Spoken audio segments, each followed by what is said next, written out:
Oke, kita sambut dulu Dokter Denny Husen. Selamat siang, Dokter. Oke, selamat siang Mas Tori Iya, dan selamat siang para mam semua dan dad semua yang menyaksikan acara ini. Perkenalkan saya dengan Dr. Denny Kusen, dokter spesialis bagian kebidanan dan kandungan. Saat ini saya bekerja di Mayapada Hospital Kuningan, Jakarta Selatan.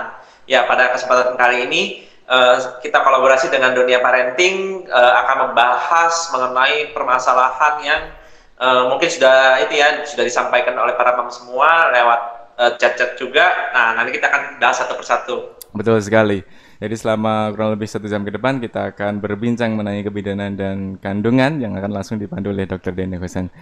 Jadi dari daftar pertanyaan kemarin kita sudah nabung beberapa pertanyaan, ada puluhan pertanyaan dok. Dan pertanyaan ini kadang-kadang bikin saya sendiri tercengang. Wah, pertanyaannya segini amat, tapi yang bikin salah satu hal yang pingin saya tahu adalah tentang black ovum dok. Jadi dari beberapa pertanyaan itu para moms itu bertanya black ovum gejalanya seperti apa, terus itu efeknya bagaimana, atau ada istilahnya kalau misalkan itu terjadi ada masalah nggak buat janinnya? Kira-kira bisa dijelaskan dulu dok untuk pertama untuk mengawali perbincangan kita selama 1 jam ini. Oke, Silakan. nah jadi BO ya, BO itu singkat dari bed ovum. Nah, bed ovum itu kalau bahasa awami dikatakan kehamilan kosong. Ya, jadi dia Oke, hamil tapi kosong, cuma ada oke, kantong hamil tapi nggak ada janinnya. Nah, makanya itu ini lumayan sering ya. Jadi kira-kira dari 10 orang kalau kita lihat ya mungkin sekitar dua orangan lah ya ada yang seperti oke, itu. Nah, maka dari itu dianjurkan nih untuk para mam semua yang sedang hamil ya kan, begitu tahu tes PCV positif.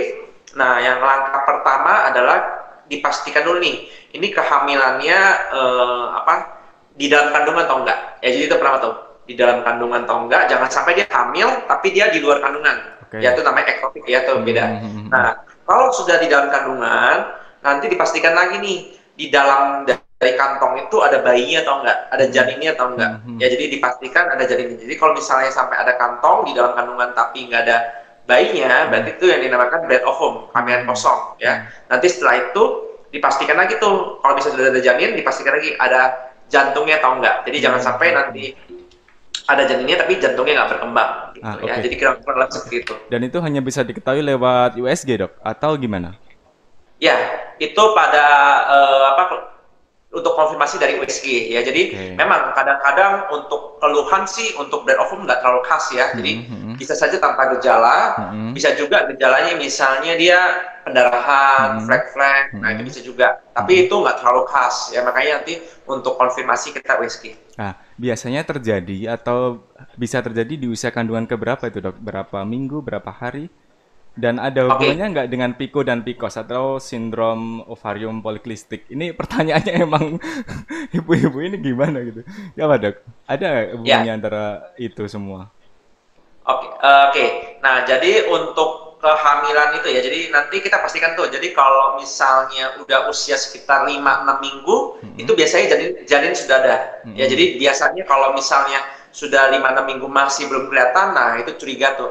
Jangan-jangan ke arah sana. Oh, oke, Ya, berat. jadi nah, Oke, jadi oke, oke, biasanya itu oke. kalau dia hamil baru sekitar 4-5 minggu dia akan Hmm, mulai terbentuk hmm, kantong. hmm, Nah, hmm, hmm, setelah itu sekitar 5-6 minggu akan terbentuk kayak titik berupa hmm, janin hmm, gitu ya. hmm, Jadi hmm, kalau hmm. misalnya sudah sampai 6 minggu ke atas nggak ada isinya, nah kemungkinan ke arah sana. Tapi Nah, nanti kita akan patokan dari ukurannya. oke. Tindakan yang diambil untuk hal BO itu apa, Dok? Tindakan selanjutnya ketika seorang ibu dinyatakan bahwa kandungannya adalah BO. Oke, nah jadi kalau misalnya sudah kita pastikan dia kehamilannya kosong Hmm, ya, hamil BO itu, hmm. ya nanti dia lama-kelamaan dia akan Menyusut. terjadi pendarahan. Kenapa? Karena nggak ada janin di dalamnya, nggak ada Hmm, yang berkembang gitu. hmm, Jadi nanti pendarahan hmm. dan nanti sebaiknya sih dikeluarkan, Tidak dibersihkan karena dioperasi. ya yang jelas ya hamilnya nggak berkembang gitu. Oke. Jadi kalau untuk pencegahan apakah ada, Dok, untuk dari kesehatan sendiri atau misalkan tergantung ibunya atau tergantung janinnya atau ada hal yang bisa dibuat untuk mencegah, meminimalisir paling tidak untuk tidak terjadi black ovum.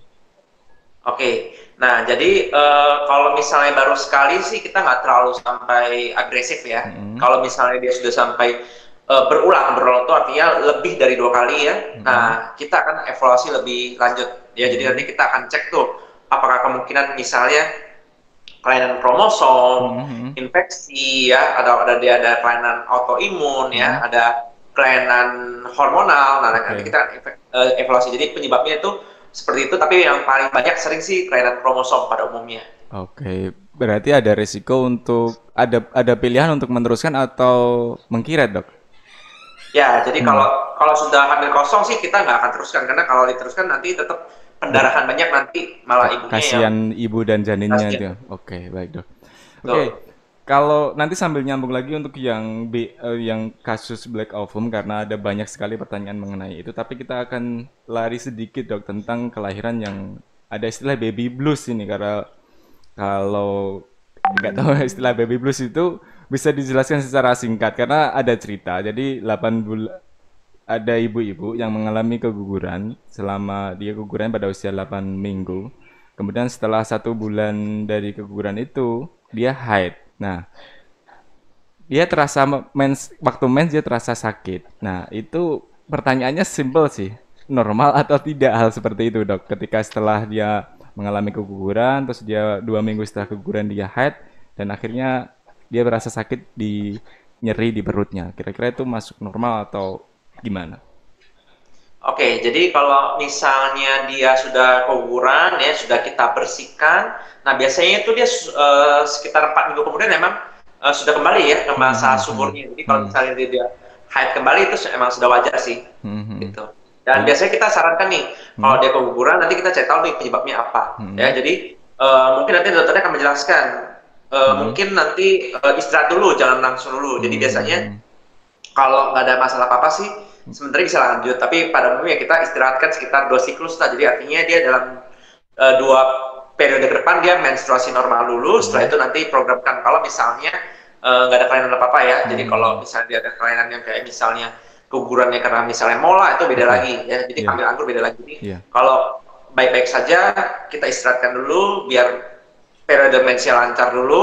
Kalau dia sudah muncul haid, berarti dia masa suburnya sudah kembali, jadi sudah siap bisa hamil lagi. Tapi baiknya istirahat dulu sekitar 2 bulanan. Berarti dua bulan periode masa menstruasi baru bisa istilahnya program hamil lagi. Kalau belum Ya, mencapai sampai minimal 2 bulan, disarankan jangan berarti ya, Dok ya. ya. Tapi Oke. nanti tergantung Hmm, kasusnya dulu ya, hmm. tergantung kasusnya. Itu tercatat untuk anak pertama, kedua dan seterusnya atau hanya semua kasus keguguran disarankan seperti itu? Tergantung kasusnya. Jadi penyebab keguguran kan ada banyak macam tuh. Hmm, Ada yang dia apa keguguran yang misalnya hamil anggur hmm, ya, hmm, atau hmm. misalnya dia hamil kosong ya tadi Ya, oke. bleed ovum, Hmm, atau bisa juga dia emang keguguran murni gitu hmm, ya, hmm, hmm, abortus gitu ya. hmm. Nah nanti tergantung kasusnya. Jadi pada umumnya kalau nggak ada masalah apa apa sih, ya kita anjurkan untuk istirahat dulu selama 2 periode. Oke. Jadi memang tidak bisa semua kasus dalam kehamilan dan kandungan itu bisa disamaratakan ya, Dok. Harus dilihat dari masing-masing pasien dan istilahnya histori perjalanan kehamilan selama itu ya. Jadi tidak bisa Ya betul. diratakan gitu ya. Artinya Ya jawaban ini tidak bisa menyeluruh gitu kan? betul, betul. Ah, Jadi oke. tiap Hmm, orang hmm, walaupun hmm. gugurnya sama, Hmm, tapi hmm, hmm. bisa aja nanti dokter bilang, oh ibu baiknya tunda dulu deh selama setahun. Ada juga yang Hmm, seperti hmm. itu. Hmm, hmm, hmm. Tergantung kasusnya makanya. Iya, siap, siap, siap. Ini Dok, sekarang kita lari sedikit ke masih kehamilan juga. Jadi ada cerita dari salah satu mam juga, dia itu punya cerita begini, kehamilannya sudah 6 bulan dan posisi plasentanya dekat dengan jalan lahir. Terus kalau mungkin dia punya pengalaman kalau misalkan plasenta dekat dengan jalan lahir, nggak ada jalan satu-satunya selain untuk operasi sesar. Nah, apakah ada upaya untuk bisa operasi kelahiran normal untuk yang situasi yang seperti tadi, Dok, ketika posisi plasentanya dekat dengan jalan lahir? Oke, kalau tadi 6 bulan ya. 6 bulan. Oke. Kalau masih 6 bulan sih masih mungkin ya, masih Masih ada kemungkinan mungkin. untuk bergeser ya, masih Mm, mungkin. Jadi mm, nanti biasanya kita akan evaluasi ulang mm, menjelang dekat-dekat persalinan ya, sekitar mm, ya 36 minggu kita evaluasi. Kalau dia benar-benar menutupi, mm. ya berarti dia nggak bisa ini ya, apa ini kan kepala ya, kepala bayi tutupin ya. Tentu kalau bisa dipaksain nanti akan pendarahan yang mengancam nyawa Nyawa si ibu. ibunya. Makanya, Kalau misalnya dia dekat nggak nutup ya bisa, tapi kalau dia nutup udah nggak bisa. Nutup sebagian pun juga sudah nggak bisa. Ya jadi paling nggak kalau misalnya mau coba ya paling nggak yang nggak nutupin lah gitu. Jadi kalau sama nutupin berarti kan menghalangi, jadi makanya akan terjadi pendarahan. Kapan bisa dipastikan itu ini sesar dan ini masih bisa diboyakan atau setelah maksimal 9 bulan mendekati hari perkiraan lahir atau kapan dok? Untuk memastikan Oke. bahwa ibu ini masih bisa mengupayakan kelahiran normal meskipun dengan posisi plasenta yang dekat dengan jalan lahir. Oke, nah jadi kan kalau untuk kalau bayi kehamilannya aman ya nggak ada masalah, biasanya lahirnya cukup bulan. Nah kapan kita cukup bulan? Itu pada saat 37 minggu. Jadi Oke. kalau sudah 37 minggu sudah boleh lahir nih. Oke. Nah maka dari itu kita biasanya sekitar 36-37 kita sudah akan evaluasi nih. Kalau posisi plasenta di mana. Jadi emang sih selama pemeriksaan hamil kita akan evaluasi terus tuh Oke, tentang oke. plasenta. Tapi kalau ada ibu-ibu yang memang posisinya agak nutupi, nah nanti pada saat 36-37 kita akan evaluasi ulang. Kalau dia bergeser ya sudah, berarti alhamdulillah bisa lahir normal. Tapi kalau tetap masih nutupin, ya berarti kita sudah kasih tahu nih wanti-wanti ibunya jangan sampai mules, karena kalau keburu mules nanti akan terjadi pendarahan karena dengan plasenta yang menghalangi jalan lahir tersebut. Berarti perhitungannya masih ada kemungkinan untuk normal selama waktu menjelang kelahiran itu ya dok ya? Ya, Dengan nanti kondisi seperti sekitar tadi. 36-an kita akan evaluasi ulang lagi. Kalau emang udah nutup sih biasanya sudah susah, udah nggak bisa. Oke Mams, jadi jangan terlalu khawatir dengan kondisi yang sekarang terjadi pada kandungan Mams. Apapun kondisinya masih memungkinkan mungkin untuk normal, tapi juga lihat kondisi Mams dan kondisi fisik dari janin serta saran dari dokter, karena saran dokter itu lebih istilahnya lebih menenangkan kita daripada mungkin saran-saran orang lain yang mungkin kurang berpengalaman gitu ya dok ya. Ya, ya. Kalau masih 6 bulan masih ada kemungkinan kok, masih ada chance ya. Jadi nggak usah stres dulu. Oke. Ada cerita lagi dok, ini dari salah satu Mams, jadi dia sedang hamil ketiga untuk usia kandungannya berarti kurang lebih sekitar 5 minggu per hari ini. Riwayat hamilnya yang pertama dia abortus karena Ya, lack of womb. Nah, hamil ya, anak kedua yang sekarang itu usia 15 bulan, masih menyusui. Ketika dia kontrol ke SPOG, tidak ada keluhan. Terus diberi obat namanya Prohelic dan Dupaston. Nah, yang ingin ya. ditanya, kenapa diberi penguat janin padahal tidak ada keluhan apa-apa? Itu gimana dok tanggapannya dok? Mungkin bisa diberikan lebih Oke. jelas lagi Bu Mams yang pertanyaan Ya, ini. nanti itu saya nggak bisa kasih komentar karena saya perlu periksa secara langsung ya. Jadi pada umumnya, jadi kenapa diberikan obat penguat? Nah, biasanya dokter akan melihat nih, apakah daripada saat pemeriksaan ibunya ini ada kecenderungan nanti terjadinya flek-flek, terjadinya kontraksi, ya kan? Nah, maka dari itu kalau misalnya ada kekhawatiran ke arah sana, biasanya dokternya akan memberikan untuk obat penguat. Jadi emang tidak semuanya kita berikan. Kalau misalnya kita curiga nanti ke depannya mungkin akan muncul kontraksi yang menyebabkan flek-flek pendarahan, nah makanya ibunya diberikan dulu nih untuk keamanannya begitu. Tapi pernah nggak mungkin nggak dok kalau misalkan istilahnya dalam bahasa saya ini syarat untuk dari dokter kandungan untuk memberikan penguat janin atau kalau misalkan tidak perlu ya sudah nggak apa-apa nggak usah dikasih itu untuk dokter sendiri gimana Ya, dok? oke, kalau saya sih kalau misalnya nggak perlu saya nggak akan kasih. Jadi biasanya saya akan memberikan kalau saya curiga ada sesuatu. Nah makanya hal itu kemungkinan dokter kandungan mam ada mencurigai sesuatu makanya diberikan. Artinya memang sudah ada pertimbangan khusus untuk setiap pemberian resep atau obat dari dokter untuk ke pasiennya ya. Ya betul. Oke dok, ini agak melebar lagi, tapi masih terkait dengan ibu hamil dan kandungan seperti tema kita tentunya. Ya, Ini terkait untuk konsumsi atau jadi ada seorang mams yang lagi-lagi bertanya tentang keadaan keberagaman makanan suku dan bahasa. Dia sangkut pautkan dengan nutrisi untuk ibu menyusui. Kalau misalkan dokter, apakah ada dok yang spesial baik yang bisa dikonsumsi oleh seorang ibu dari makanan tradisional? Mungkin kalau misalkan ada anjurannya dok?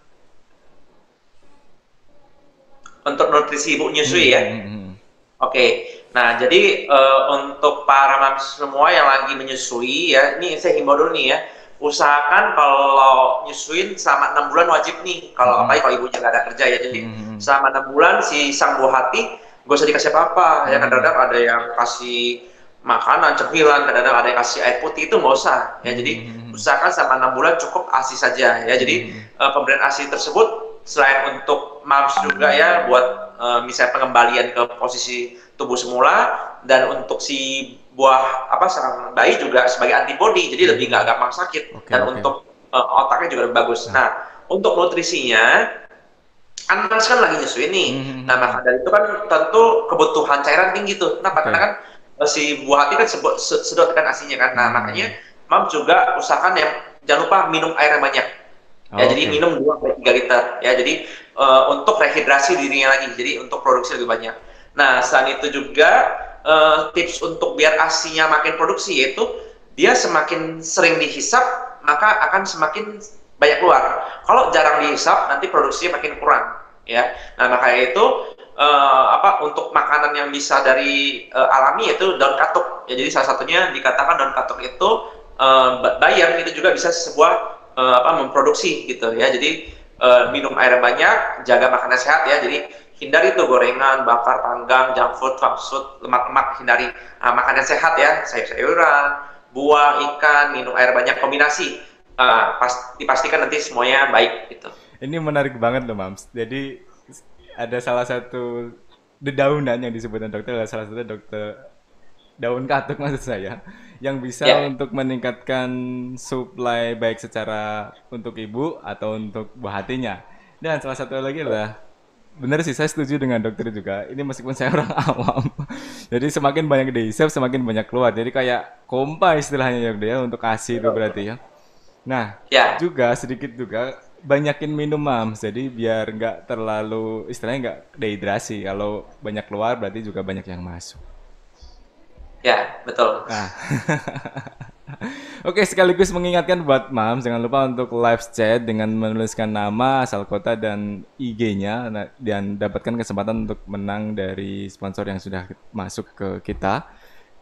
Dan lanjut ke sesi selanjutnya, Dok. Jadi ini ada cerita lagi di seorang ibu yang hamil memasuki usia 23 minggu.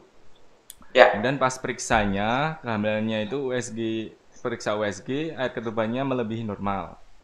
Terus disarankan untuk USG feto-maternal. Nah, apa itu USG feto-maternal, dan mungkin kalau misalkan secara medis apakah ada gejala yang akan ditimbulkan atau efek yang akan ditimbulkan dari USG itu, atau hal yang dialami oleh ibu ini gimana, Dok? Karena ibu ini terlalu khawatir karena dia cari search di Google, efeknya terlalu banyak katanya. Mungkin dokter bisa ngasih sedikit penjelasan untuk Mams ini, Dok. Oke, jadi mungkin ya pada saat pemeriksaan dikatakan banyak itu istilahnya namanya polyhydramnion, artinya airnya berjumlahnya lebih. Nah, biasanya itu kecurigaannya itu bisa tuh kayak ginjalnya ada bermasalah ya. Jadi bisa juga asupannya yang jadi masalah juga di daerah kerongkongan bisa. Jadi akhirnya produksi cairan terus ya, produksi kencing tapi nggak ada yang bisa masuk tuh. Ya, jadi ada masalah di ini ya. Nah, maka dari itu bayinya. Bayinya. Jadi kan kalau normal itu kan si bayi telan ya kan, terus habis itu dikeluarin lagi tuh. Jadi produksinya sirkulasi seperti itu. Tapi kalau misalnya dia berlebihan, jadi bisa saja dia bayinya keluarin cairan tapi nggak ada yang bisa masuk ke dalam bayinya. Jadi makanya akhirnya produksi berlebihan. Nah, dokter tersebut menyarankan untuk USG namanya feto-maternal ya, nggak apa-apa. Ya, jadi nanti itu nanti ada dokter kandungan juga ya. Nah, dia mendalami ke arah yang kelainan-kelainan ya. Nah, itu nanti USG juga yang digunakan berbeda juga. Ya, jadi nggak ada salahnya nanti biasanya memang usia-usia trimester 2 sekitar 24 sampai 28 minggu.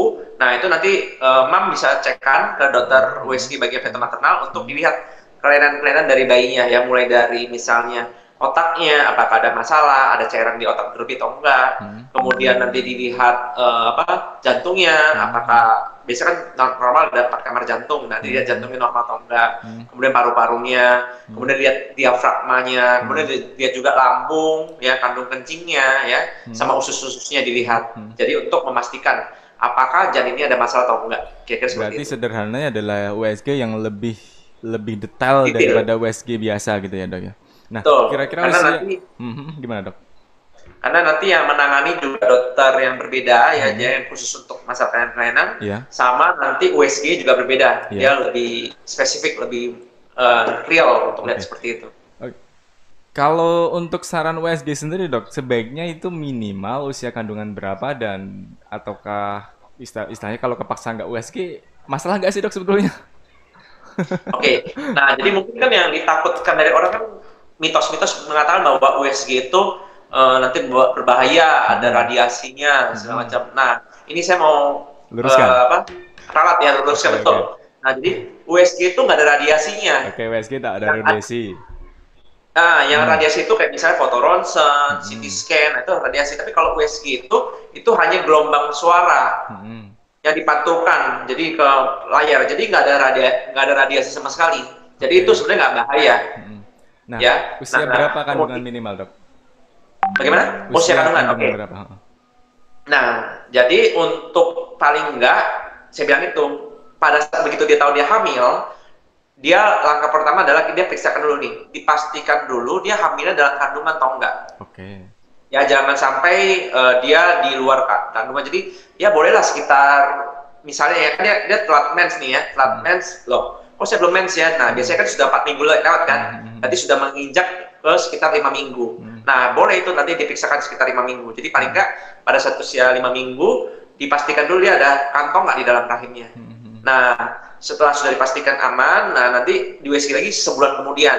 Nah sebulan kemudian kan sekitar 9 minggu lah ya. Nah itu kan dari awal yang belum ada bayi, berarti sudah ada bayi dong, sekitar 9 mingguan kan ada janinnya. Nah setelah itu jangan lupa untuk jangan terlewatkan USG screening trimester pertama. Jadi screening itu artinya dilihat kelainan-kelainan. Jadi untuk trimester pertama dilihat kelainannya itu adalah pada saat usia 11 minggu sampai 13 minggu plus 6 hari. Ya jadi itu nanti dilihat apakah ada kemungkinan karena sindrom Down ya, ada kelainan-kelainan yang lain. Nah, nanti lihat tuh. Jadi trimester pertama jangan lewatkan usia 11 sampai 13 minggu plus 6 hari. Itu untuk trimester pertama. Sangat disarankan tuh yang dok, yang untuk yang USG screening trimester pertama itu. Nah, itu nggak boleh lewat, jangan sampai lewatkan lah, karena itu sebagai penentu ada kelainan ya salah satunya. Kemudian juga untuk taksiran lahir pakai itu yang lebih akurat sebenarnya karena terhitung lebih jelas untuk taksiran lahir sama untuk usia kehamilan. Jadi kadang-kadang mams ada yang bingung tuh, dok kok saya taksiran lahirnya kok berubah-berubah ya, kemudian kok usia kehamilan saya kok nggak sesuai ya. Nah jadi patokannya itu adalah pakai USG yang trimester pertama yang usia 11 sampai 13 minggu itu. Jadi untuk taksiran lahir sama usia kehamilan selalu pakai itu sebagai patokan. Karena kalau sudah besar kehamilannya tentu ukurannya akan sesuaikan dengan bayi. Jadi kalau misalnya bayinya kecil, nah jadi dia taksiran akan berubah. Kalau bayinya besar, dia taksiran akan berubah. Jadi emang sudah nggak terlalu akurat. Makanya kalau yang untuk paling akurat yang 11 sampai 13 minggu. Jadi nanti untuk USG ya setiap sebulan sekali. Sampai kira-kira usia 7 bulan, itu sebulan sekali. Nanti kalau sudah 7 bulan sampai 9 bulan, itu sudah mulai 2 minggu sekali. 7 sampai 9 bulan 2 minggu sekali. Nanti kalau sudah 9 bulan ke atas, sudah seminggu sekali. Seperti itu. Oh, berarti siklusnya pertama usia minimal 11 sampai 13 minggu. Kemudian sampai 1 bulan sekali sampai usia kandungan 7 bulan. 7 bulan. Nah, 7 sampai 9 bulan itu 2 minggu. 2 minggu sekali, terus nanti yang setelah 19 minggu sekali. Oke. Karena kalau tentu sudah semakin besar itu lebih riskan ya, lebih cenderung itu bisa berubah tiba-tiba. Makanya dianjurkan kenapa sudah mendekati persenan lebih sering karena itu kondisi bisa berubah sewaktu-waktu gitu. Iya. Oke, Dok, kita jeda sebentar semenit lagi ada adzan, mohon maaf. Ya, silakan. Tapi untuk Mams boleh langsung tetap komen di live chat sambil misalkan ada susulan pertanyaan silahkan disampaikan di live chat. Jangan lupa tulis nama, asal kota, dan Instagramnya karena kita bakal ada ngasih 2 hadiah untuk 2 pemenang maksud saya. Jadi simak terus webinar kali ini. Oke sudah Dok, kita lanjutkan ya Dok ya? Ya. Oke. Jadi kalau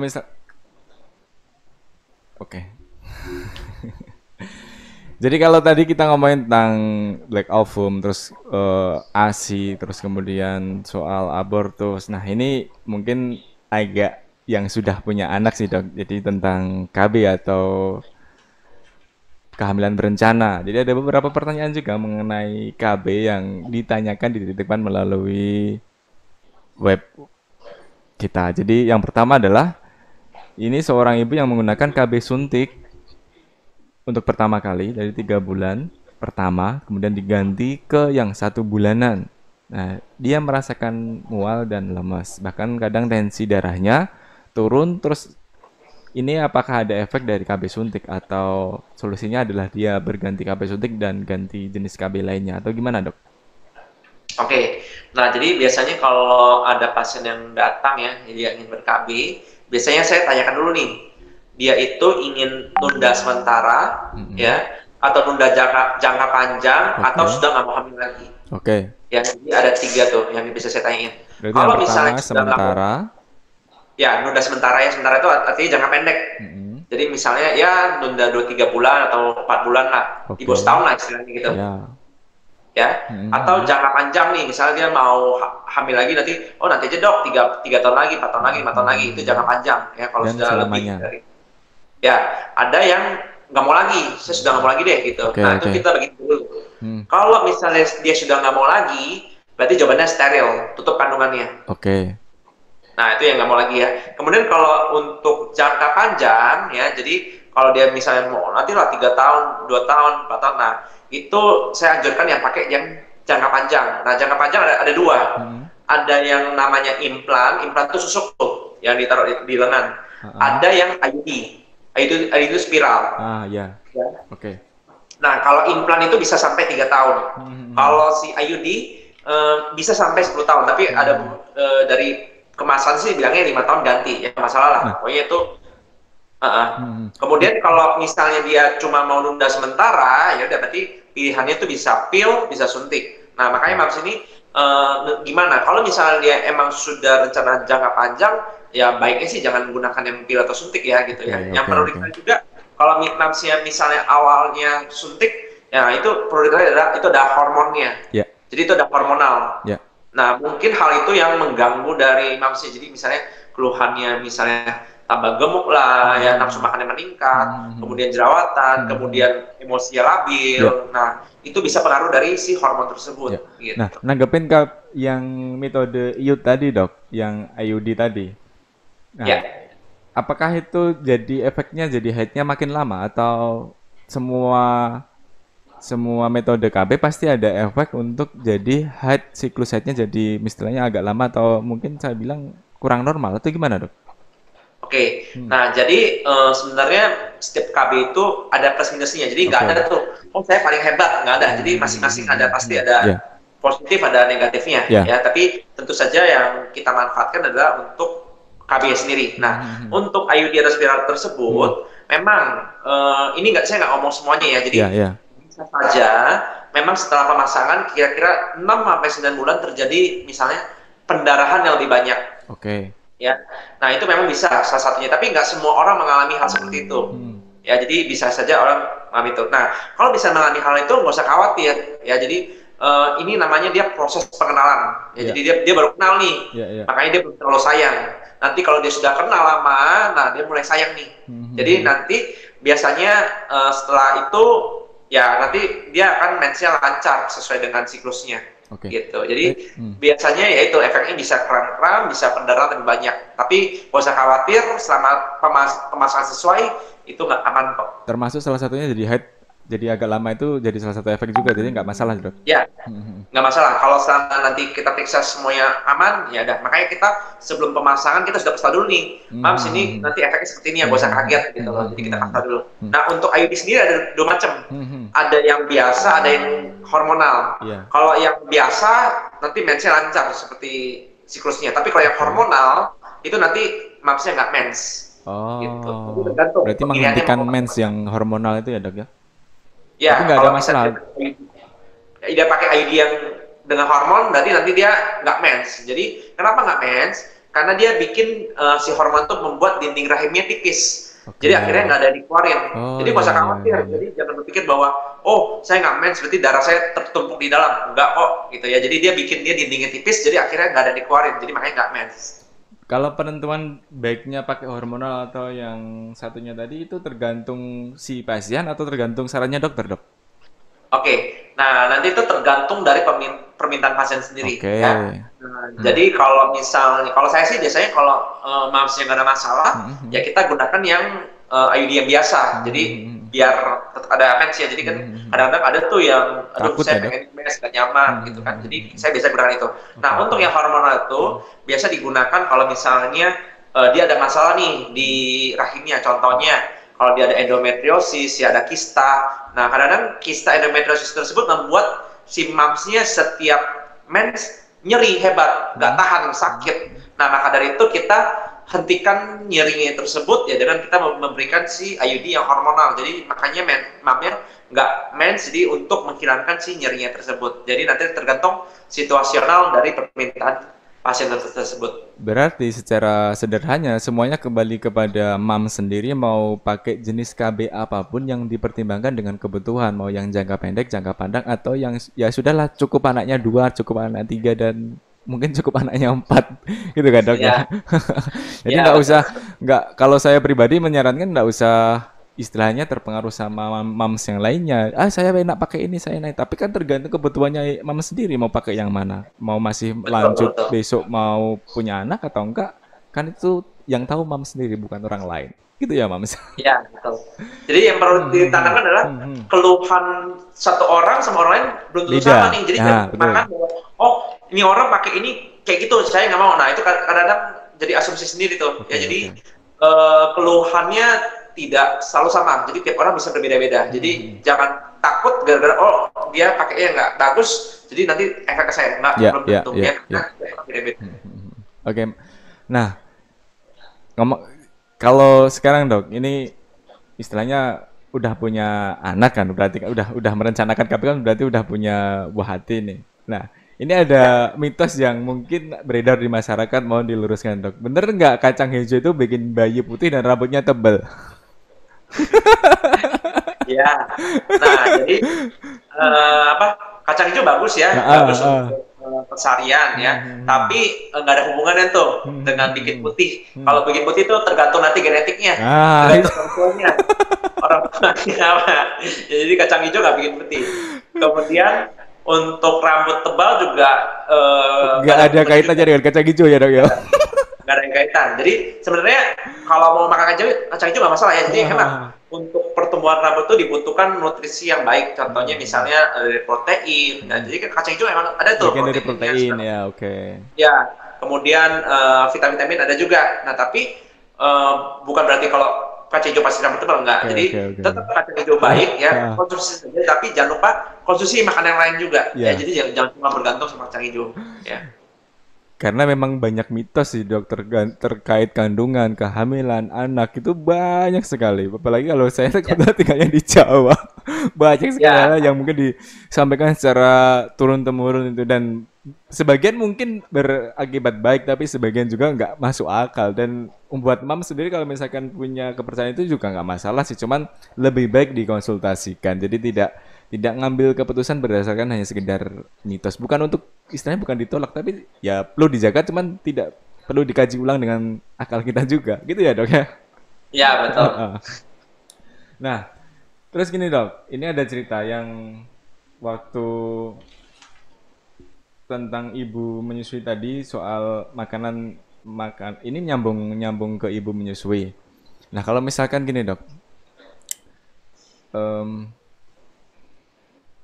punya anak ibunya bekerja terus anaknya dititipkan ke mbahnya, idealnya untuk menyimpan ASI itu sebaiknya durasinya berapa lama sih dok, atau memang sebaiknya wajib dimasukkan ke freezer atau cukup disimpan di kulkas biasa, tidak harus di freezer.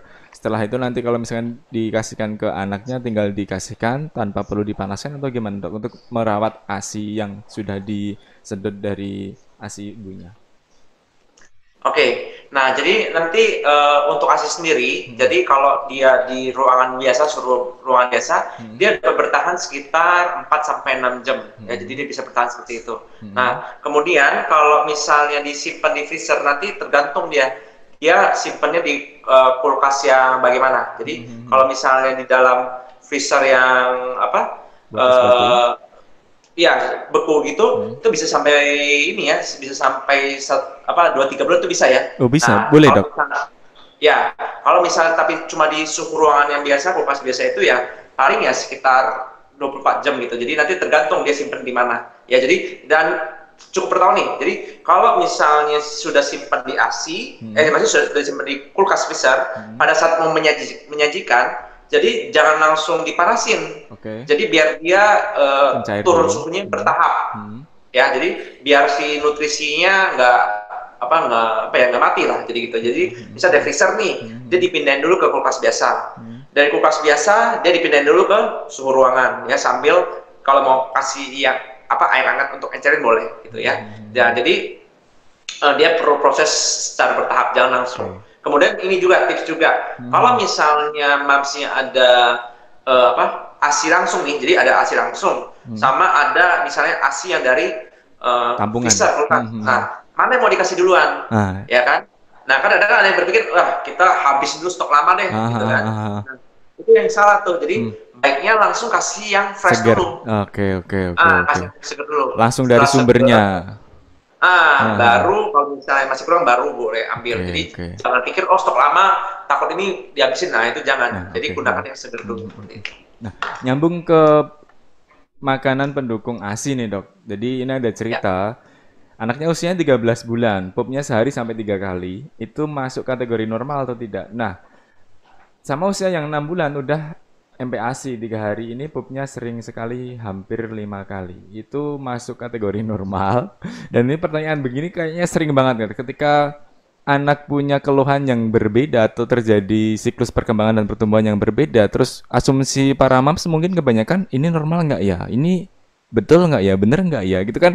Saya sendiri sebagai calon bapak ini agak khawatir dengan istri saya nanti kalau misalkan dia juga ikut-ikut berprasangka seperti itu. Karena menurut saya pribadi, setiap anak kan punya pola perkembangan dan pertumbuhan sendiri ya kan, Dok ya? Nah, gimana Dok tanggapannya untuk program MPASI dan pup sehari anak itu apakah bisa diukur emang normalnya sekian kali sehari atau bagaimana? Oke, jadi kalau misalnya bayi-bayi yang baru lahir tentu dia frekuensi lebih sering ya dibanding dengan kalau misalnya sudah agak besar. Nah, jadi yang mams perlu perhatikan itu konsistensinya. Dia cair air total atau bukan ya. Jadi yang penting itu masih ampas. Jadi kalau misalnya dia air total ya kan, terus warnanya juga misalnya kayak kehijauan, nah itu hati itu kalau itu artinya ada sesuatu, ada infeksi, ada bakteri segala macam. Nah, kalau sudah air total terus lebih dari 5 kali, anaknya juga rewel ya kan. Nah, ini sih diperiksakan ke dokter anak ya, jadi untuk diproses lebih lanjut. Nah, bisa juga dia karena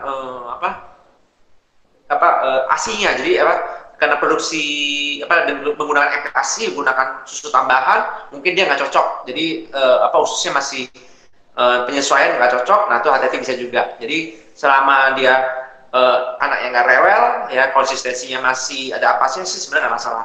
Berarti nggak masalah ya, asal yang penting bukan kuantitas berapa banyak bayi pup, tapi lebih dilihat dari konsistensi pupnya kan, Dok ya?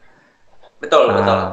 Jadi kalau buat mams ini jadi nggak usah terlalu khawatir. Jadi kuncinya adalah nggak usah terlalu khawatir dengan siklus perkembangannya anak selama kalau bahasa sederhana saya selama dia baik-baik saja ya sudah jalankan saja aktivitas yang selama ini mams lakukan. Ya. Oke. Karena memang yang terjadi kayak begitu, Dok. Yang terjadi pada orang tua kita sekarang kan memang begitu dan mungkin istilahnya turunan dari mbah-mbah kita untuk ngajarin anak segini.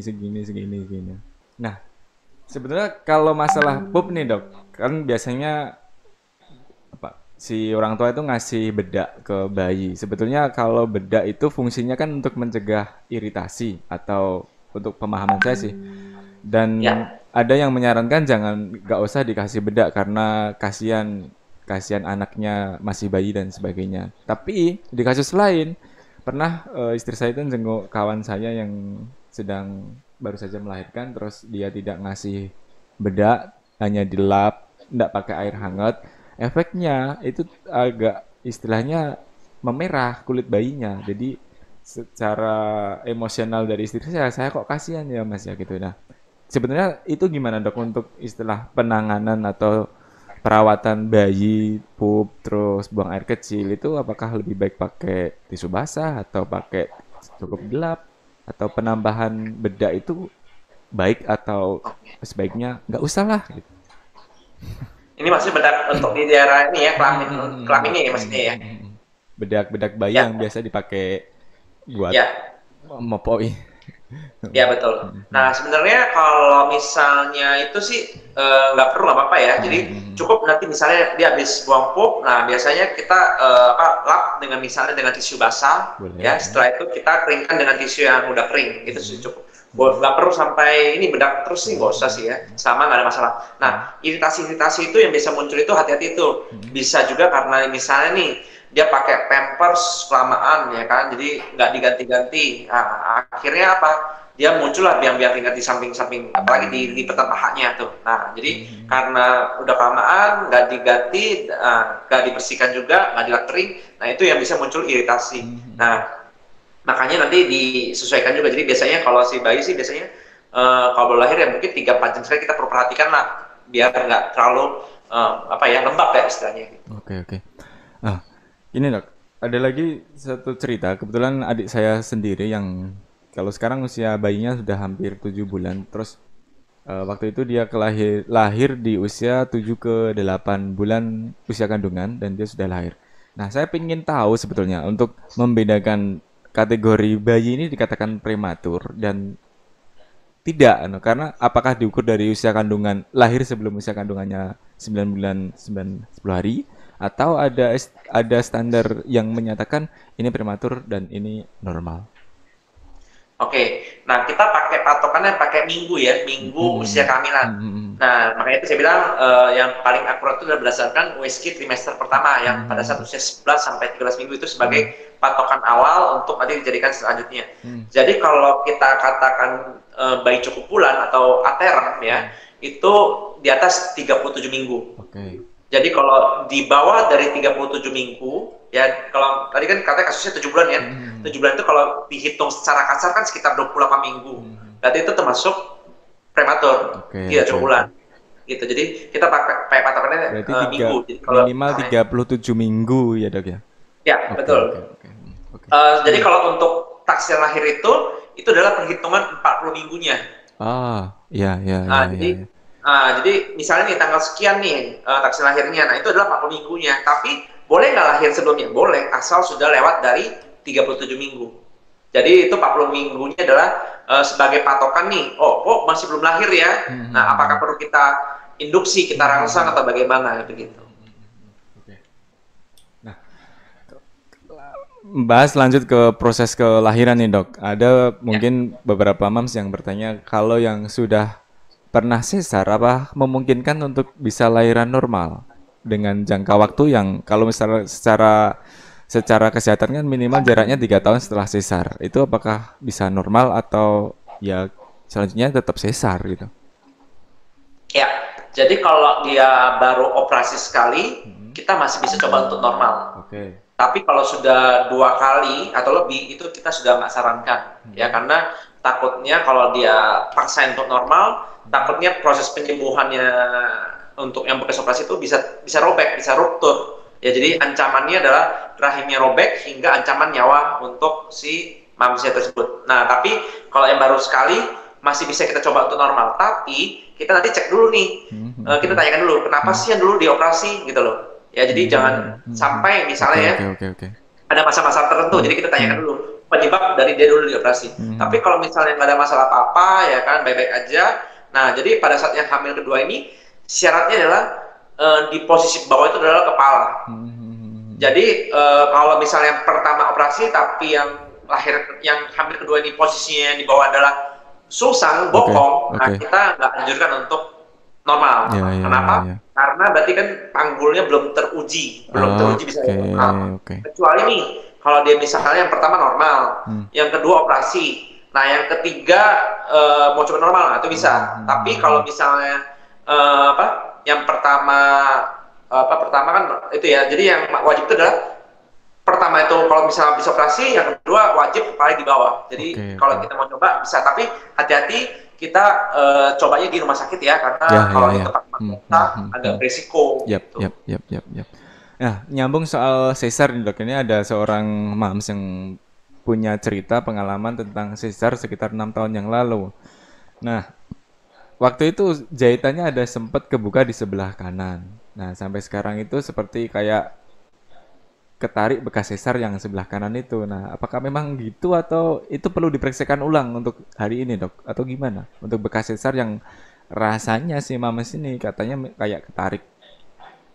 Ya, jadi kalau sudah 6 tahun ya, seharusnya berarti Mames sudah melewati itu proses ini. Seharusnya sih sudah gak ada masalah ya untuk proses lukanya ya. Cuma untuk nyerinya bisa saja mungkin karena bekas operasi yang dulu ya. Nah, nanti kalau misalnya untuk hamil lagi nggak apa-apa, nanti kita akan mengecek juga kondisi rahimnya ya kan, kondisi lukanya Mams ya. Tapi kalau misalnya sudah 6 tahun sih sebenarnya sih sudah penyembuhan sudah baik seharusnya. Nggak perlu periksa berarti ya? Ya, paling ya jangan lupa kalau misalnya nih ya, untuk para mam semua nih, yang bagi yang sudah menikah sudah lebih dari 3 tahun, jangan lupa untuk pap smear ya. Jadi untuk screening ke arah keganasan, kanker serviks yang ditakutkan. Jadi paling enggak kalau sudah berhubungan lebih dari 3 tahun, jangan lupa untuk pap smear rutin gitu. Ke dokter SPOG atau ke bidan bisa itu, dok? Ke dokter kandungan. Ke dokter kandungannya langsung ya? Ya. Ya, oke. Nah, ada satu lagi, dok, ini yang mungkin hampir kelewat. Jadi ada istilah nuchal transluensi (NT) karena katanya menurut pengalaman si Mams ini belum banyak Mams yang tahu tentang ini. Boleh dijelaskan, dok, untuk nuchal transluensi (NT)? Oke. Nah, ini yang tadi saya bilang tuh, nuchal transluensi itu adalah pengukuran saraf tulang belakang. Nah, itu cuma bisa diukur pada saat usia 11 minggu sampai 13 minggu plus 6 hari. Jadi di trimester pertama Ya, tadi? Ya, trimester pertama. Jadi itu pengukuran saraf tulang belakang, itu diukurnya cuma bisa di 11 sampai 13 minggu plus 6 hari. Makanya itu jangan terlewatkan. Itu salah satunya pengukuran nuchal transluensi, jadi ketebalan saraf tulang belakang. Nah, jadi kalau misalnya itu menebal, yang dicurigai adalah ada kelainan pada si janinnya ya. Jadi takutnya misalnya kayak sindrom Down ya, sindrom yang lain-lain, nanti dilihat itu. Makanya jangan lupa kalau trimester pertama jangan terlewatkan screening WC trimester pertama. Nanti pas trimester 2 ada lagi ya, trimester 2 nanti sekitar usia 24 mingguan ke atas lah, sampai 28 nanti akan dicek tuh organ-organnya, mulai dari otak, jantung ya, kandung kencing, usus, segala macam. Nanti kita cek ginjalnya, kita cek semua gitu. Nanti trimester 3 ada lagi. Jadi tiap-tiap trimester jangan lupa terlewatkan. Jadi kadang-kadang ada yang dia pada saat persanya kok baru nggak ketahuan ya, padahal saya sudah USG. Nah, makanya dia USG rutin tau nggak. Jadi nggak bisa cuma sekali USG langsung ketahuan semuanya, karena ada tahap-tahapnya nih. Jadi untuk tahu ini di trimester sekian, untuk tahu ini di trimester sekian. Jadi ada pembagian kelompok yang nggak bisa cuma dengan sekali USG langsung tahu semuanya, nggak bisa. Nah, kalau persoalan USG sendiri, dok, kira-kira apakah lebih baik kita di satu tempat atau boleh nggak kita, kalau misalkan aku mau nyoba ke tempat ini, aku mau ke sana gitu, sebaiknya gimana, dok, untuk masalah USG biar tahu historinya, atau cukup yang penting bawa catatan hasil USG-nya, terus kalau misalkan mau pindah tempat dimanapun juga nggak ada masalah gitu? Ya, sudah gini. Jadi sebaiknya sih Mams memilih ya, misalnya satu dokter yang menjadi pegangan. Kenapa? Kalau Mams pindah-pindah terus, akhirnya kan yang mantau kan nggak ada nih, ya kan? Jadi kan habis ini hilang. Nah, jadi akhirnya sebenarnya yang rugi Mams juga. Sebenarnya mau pindah nggak masalah, ya kan? Cuma ya baiknya sih nanti sudah tetapkan hati. Oh, saya mau sama si dokter A. Jadi paling nggak nanti dokternya akan memantau. Karena dengan pindah-pindah terus nanti pemantauannya nggak ketat. Dan jangan lupa juga kalau misalnya mau pindah pun selalu sertakan USG yang sebelum-sebelumnya. Kenapa? Karena sebagai dokter lihat nih, oh sebelumnya seperti ini. Jadi jangan, kalau misalnya mamsnya nggak bawa apa-apa, cuma datang diri doang. Nah, pada saat pengukuran, nah dokternya nggak bisa membandingkan dengan yang sebelumnya. Jadi sebagai patokan, oh apakah perkembangannya sesuai atau misalnya ada terhambat. Nah, seperti itu kira-kira. Iya. Berarti disarankan tetap ke satu tempat dengan catatan kalau misalkan mau pindah pun harus tetap membawa hasil pemeriksaan yang terdahulu kan, dok? Tapi tetap disarankan lebih baik ke satu tempat. Ya, biar paling nggak apa ya. Jadi, sudah ada seseorang yang mengetahui persis kondisi mam dari awal hingga persalinan nanti. Jadi kan paling nggak lebih enak ya gitu ya dibanding misalnya mam pindah-pindah terus, akhirnya nggak terkontrol deh gitu. Oke.